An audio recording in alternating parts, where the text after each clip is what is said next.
Assembly ఎన్నికల సందర్భంగా 45,000 యువతకు ఉద్యోగాలు ఇస్తామని కార్మిక మంత్రి వివేక్ వెంకటస్వామి హామీ ఇచ్చారని టీజీబీకేఎస్ మందమరి అధ్యక్షుడు మేడిపల్లి అన్నారు. మందమరిలో మాట్లాడుతూ జిల్లా కాంగ్రెస్ అధ్యక్షుడు రఘునాథరెడ్డి చేసిన ఆరోపణలు నిజం కావని పేర్కొన్నారు.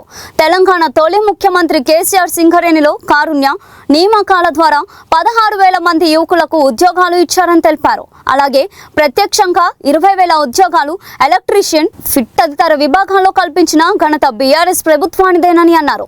బీఆర్ఎస్ పాలనలో కాజీపేటలో నూతన యూనిట్ ప్రారంభించడం కూడా కేసీఆర్ కృషి ఫలితమని పేర్కొన్నారు. సింగరేణి కార్మికుల ప్రయోజనాలపై బీఆర్ఎస్ ఎప్పుడు కట్టుబడి ఉందన్నారు.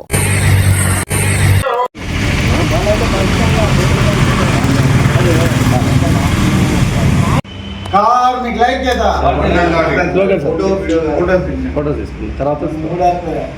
అలాంటి నాయకత్వం 45,000 మందికి ఇవాళ చెన్నూరు ప్రాంత నిరుద్యోగ యువతకు 45,000 ఉద్యోగాలు ఇస్తామని చెప్పారు.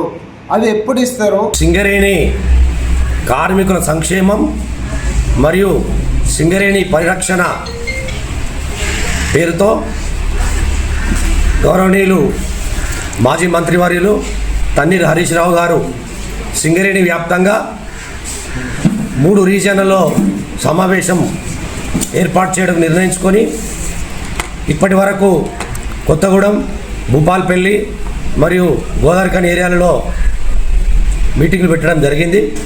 అదేవిధంగా బెల్లంపల్లి రీజియన్కి సంబంధించి ఈ జూలై 1వ తారీఖు నాడు MNR garden Ketanpalli cross road దగ్గర ఎంఎన్ఆర్ గార్డెన్లో సాయంత్రం 4 గంటలకు సింగరేణి కార్మిక వర్గం మరియు పార్టీ కార్యకర్తలతో సమావేశమై